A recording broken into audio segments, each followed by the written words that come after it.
안녕하십니까. 계속해서 KBS 광주 전남권 뉴스입니다. 지난 대선과 지방선거 과정에서 광주에 복합 쇼핑몰이 없다는 것이 쟁점으로 떠올랐는데요. 롯데와 신세계에 이어서 현대백화점그룹도 광주 복합 쇼핑몰 사업 추진을 공식화하면서 업체 간의 경쟁이 본격화됐습니다. 유승용 기자가 보도합니다. 지난해 서울 여의도에 문을 연 복합 쇼핑몰 더 현대 서울입니다.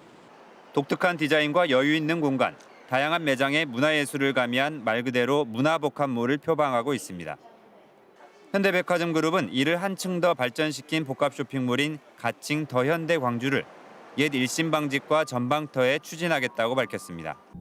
더 현대 광주는 챔피언스 필드 옆에 호텔, 영화관, 역사문화공원까지 어우러지는 이른바 테마파크형 복합 쇼핑몰을 목표로 하고 있습니다. 호남, 중부권 전역의 방문객들을 유치해서 지역경제 활성화에 일조할 것이며 2만 2천여 명의 일자리 창출에도 기여할 계획입니다. 방직공장터 개발 시행사 측은 가칭 더 현대 광주를 포함한 전체 사업 제안서를 이달 안에 제출할 것으로 전해졌습니다. 협상 제안서를 지금 한참 막바지 지금 작성 중에 있는 거로 이제 동향 파악하고 있습니다. 그리고 더 현대가 사업한 건 아니고 이 사업 시행자는 주식회사 휴먼 홀딩스. 앞서 신세계에서도 기존 특급 호텔 등을 추진했던 부지 등에 복합 쇼핑몰을 건립하겠다는 의사를 밝혔습니다. 롯데 측도 아직 부지를 확정하진 않았지만 광주 쇼핑몰 진출에 공을 들이고 있고 또 다른 업체도 사업 의사를 내비쳤습니다. 광주 복합 쇼핑몰 사업이 가시화되면서 업체들의 치열한 경쟁 구도도 표면화되고 있습니다. KBS 뉴스 유승용입니다. 광주시 산업단지계획심의위원회가 박광태 전 시장의 아들이 신청한 산업단지 토지개발계획 신청을 조건부로 의결하면서 특혜성 논란이 일고 있습니다. 심의위원회는 박 전 시장의 아들이 광주시 광산구 소촌 농공단지의 산업시설구역 4,500제곱미터에 스마트 정비소를 짓겠다며 지원시설구역으로 변경을 신청한 안건에 대해 특혜성 우려가 있다며 24가지 조건 이행을 전제로 의결했습니다. 광주시는 관리권자인 광산구가 최종 승인과 고시 여부를 결정할 예정이라고 설명했습니다. 이상민 행정안전부 장관이 일선 경찰의 목소리를 듣겠다며 어제 광주경찰청에서 간담회를 열었습니다. 이 장관은 행안부 내 경찰국 신설이 법령에 따른 장관 권한의 정상화라고 밝혔는데 경찰 직장협의회는 자기 뜻만 일방적으로 관철하는 자리였다며 경찰의 장악 의도라고 거듭 비판했습니다. 김정대 기자입니다. 이상민 행안부 장관이 광주경찰청을 방문했습니다. 현장 간담회를 열고 일선 경찰관들의 얘기를 듣겠다는 자리입니다. 이 장관은 행정안전부 내 경찰 업무 조직 신설에 대해 법이 정한 공식적 권한 행사라며 반대 목소리를 일축했습니다. 그간 비공식적으로 잘못 운영되어 왔던 청와대의 직접적인 경찰에 대한 지휘와 감독을 헌법과 법률에 따라서 행안부 장관이 공식적 절차에 따라 권한을 행사하게 되었다는 것입니다. 또 예산과 감사, 감찰 기능은 법에 정해져 있지 않아 행사할 수 없다며 새로운 통제는 없을 거라고 밝혔습니다. 장관의 모두 발언 뒤 간담회는 비공개로 진행됐습니다. 간담회가 끝난 뒤 경찰 직장협의회는 기자회견을 열었습니다. 현장의 목소리를 듣겠다면서도 장관의 뜻을 관철하는 자리에 그쳤고 광주경찰청장 등 상급자가 동석하면서 토론도 사실상 불가능했다고 비판했습니다. 장관이 모든 것을 지휘하고 통제하려는 의도는 아니다. 하지만 법에 정해진 인사 재청권을 통해서 경찰을 지휘하도록 하겠다. 결국은 인사가 모든 것을 장악하고 행사하는 건데. 공식적 권한 행사냐, 경찰 독립성 훼손이냐. 전남경찰청 직장협의회도 오늘 삭발투쟁을 예고하는 등 행정안전부 내 경찰국 추진을 두고 전국 곳곳에서 반발이 이어질 전망입니다. KBS 뉴스 김정대입니다.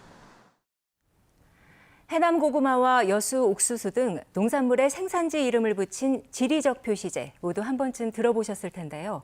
정원박람회를 앞둔 순천에서는 국가정원표 원예품종 개발이 한창입니다. 여름꽃으로 인기가 좋은 수국 신품종 개발 현장을 백미성 기자가 다녀왔습니다. 초록빛 잎사귀 위로 탐스럽게 피어오른 수국. 장미와 더불어 로열티를 주고 해외에서 들여오는 대표적인 꽃입니다. 시원한 편백수발에 수국이 고운 자태를 뽐냅니다. 꽃받침의 색과 모양을 기존 원예 품종과 조금씩 달리한 순천시 자체 개발 품종입니다. 화려한 색감과 풍성한 부피감을 뽐내는 계통부터 드라이 플라워용으로 인기가 있는 고전적 색감의 원예종 등 4종류가 심어져 있습니다. 2025년쯤 국립종자원 품종보호 등록까지 마치면 순천만 국가정원표 수국이 탄생하게 됩니다. 따로 이제 뭐 비싼 품종을 쓰지 않고 저희 이제 관내에서 이제 품종 개량한 걸로 농가들이 바로 소득을 올릴 수 있게 해주는 그게 최종 목표입니다. 태양광 에너지만으로 재배 가능한 저탄소 수국 품종 개발도 한창입니다. 응달에서도 잘 자라는 수국의 특성을 살려 태양광 패널 그늘 아래서도 잘 견딜 수 있는 유전자를 가려내는 겁니다. 19가지 품종을 교배 개량 중인데 순천대 대학원생 10여 명이 참여하고 있습니다. 농가에 지금 전기 사용료가 너무 많지 않습니까? 그래서 지금 보시는 것 같이 태양광 광 판넬을 이용한다면은 에너지 자립형 지금 그런 시설로 지금 갖춰질 수가 있기 때문에 아마 농가에서도 지금 아마 경제적으로 굉장히 도움을 받을 수가 있고. 전국 기초단체 가운데 유일하게 국가정원이 있는 순천. 고유 원예 품종 개발로 정원도시 마케팅 효과와 지역 농가 소득 증대라는 2마리 토끼를 잡을 수 있을지 주목됩니다. KBS 뉴스 백미선입니다. 어제 하루 광주와 전남 지역에서 724명이 코로나19에 신규로 확진되면서 그제에 이어 이틀째 700명대 확진자가 나왔습니다. 지역별로는 광주가 313명, 전남 지역이 411명입니다. 위중증 환자는 전남 지역에서만 8명이 나왔고 사망자는 발생하지 않았습니다.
오늘도 무더위가 계속되겠습니다. 광주 전남 전 지역에 폭염특보가 발효 중이고요. 오늘과 내일은 비가 내리면서 기온이 일시적으로 낮아지겠지만 그래도 30도를 웃돌아 덮겠습니다. 또 습도가 높아서 체감온도는 33도에서 35도 안팎까지 오르겠습니다. 하늘은 점차 흐려지겠고요. 오후부터 내일 오후 사이에는 가끔 비가 내리겠습니다. 양은 10에서 60mm가 예상되고요. 많이 오는 곳은 80mm가 넘겠습니다. 또 시간당 30에서 50mm 안팎의 집중호우가 쏟아질 수도 있겠습니다. 다음 자세한 지역별 날씨입니다. 아침 기온 어제보다 1, 2도가량 더 높게 시작하고 있고요. 한낮 기온은 담양 33도까지 오르겠습니다. 여수의 낮 최고 기온 29도, 보성과 고흥 31도로 어제와 비슷하거나 1에서 3도가량 낮겠습니다. 목포의 한낮 기온 31도, 진도 30도, 강진 31도까지 올라 후텁지근하겠고요. 신안을 비롯한 도서 지역은 28도에서 30도가 예상됩니다. 오늘 오전까지 서해남부 먼바다를 중심으로 물결이 최고 3m로 높게 일겠습니다. 내일까지 비가 내린 뒤 주말에는 잠시 쉬어가겠고요. 월요일부터 다시 비 예보 나와 있습니다. 날씨였습니다. 이른 폭염에 전남 지역에서 가축 3,300여 마리가 폐사했습니다. 이달 들어 현재까지 전남도가 파악한 폭염으로 인한 가축 폐사 피해 규모는 26개 농가에 3,326마리로 피해액은 2,400여만 원입니다. 폐사 개체수로는 오리가 가장 많았고 다음으로 닭과 돼지 순이었습니다. 전라남도는 폭염 피해 발생 시기가 지난해보다 12일이 앞당겨졌다며 가축이 폐사할 경우 축산부서나 동물위생시험소 등에 지체 없이 신고할 것을 당부했습니다. 여수에서 미성년자인 현장 실습생에게 잠수 작업을 시켰다가 사망 사고를 낸 요트업체 대표가 항소심에서 감형을 받았습니다. 광주지법 형사 3부는 업무상 과실치사 등의 혐의로 기소가 된 요트업체 대표 49살 A씨의 항소심에서 징역 5년을 선고한 원심을 파기하고 징역 3년에 집행유예 4년을 선고했습니다.